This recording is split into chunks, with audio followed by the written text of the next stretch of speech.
Hej Carsten. Til dette forsøg om pH-værdi har vi brugt to forskellige væsker. Vores syre, saltsyre, og vores base, natriumhydroxid. Og vi starter med at fortynde disse væsker. Og når vi normalt snakker om mængdeberegning, så bruger vi jo N, altså stofmængden. Og der har vi før brugt den molare masse og den reelle masse til at regne N ud. Men nu snakker vi om væsker, og derfor bruger vi koncentrationen gange volumen, som jeg også kan se på skærmen. Og noget der er vigtigt at nævne her er, at koncentrationen bliver målt i mol per liter, og volumen bliver målt i milliliter og ikke liter, der kan man hurtigt gå galt.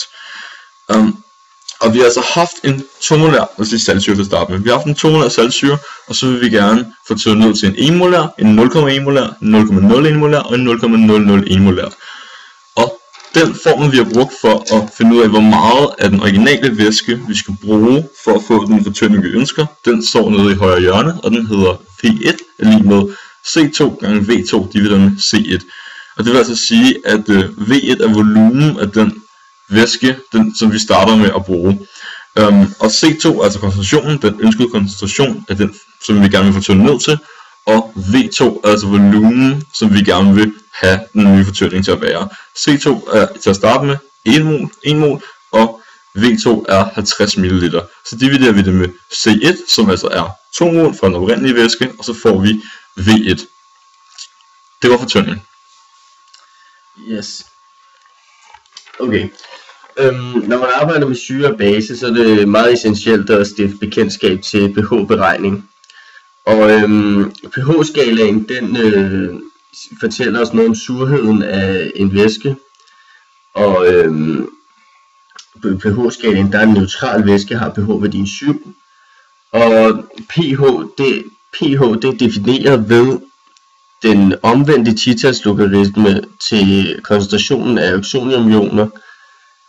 Og pOH, det er defineret ved den omvendte titalslogaritme til koncentrationen af hydroxidioner.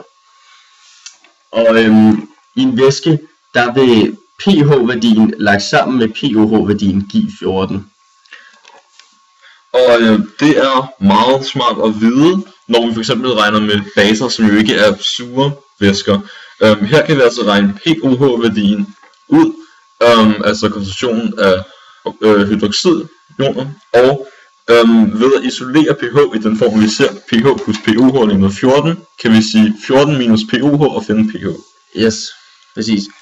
Og når vi fx skal beregne pH-værdien i en syreopløsning, så med der på 0,01 molær, så indsætter vi 0,01 på H3O plus plads i formlen, og så får vi herved, at pH-værdien er 2. Og hvis vi gør det samme med en molær koncentration på 0,001, så får vi så, at pH-værdien er 3. Og det vi kan se ud fra det her, det er, at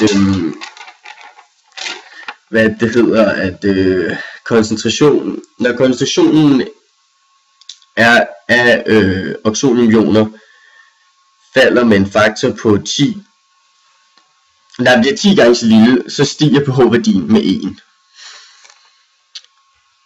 Og ja, i vores forsøg her, der har vi så målt pH-værdien i de forskellige fortyndinger, og det vi kan se på, og det har vi gjort med elektrode og igennem det her program her.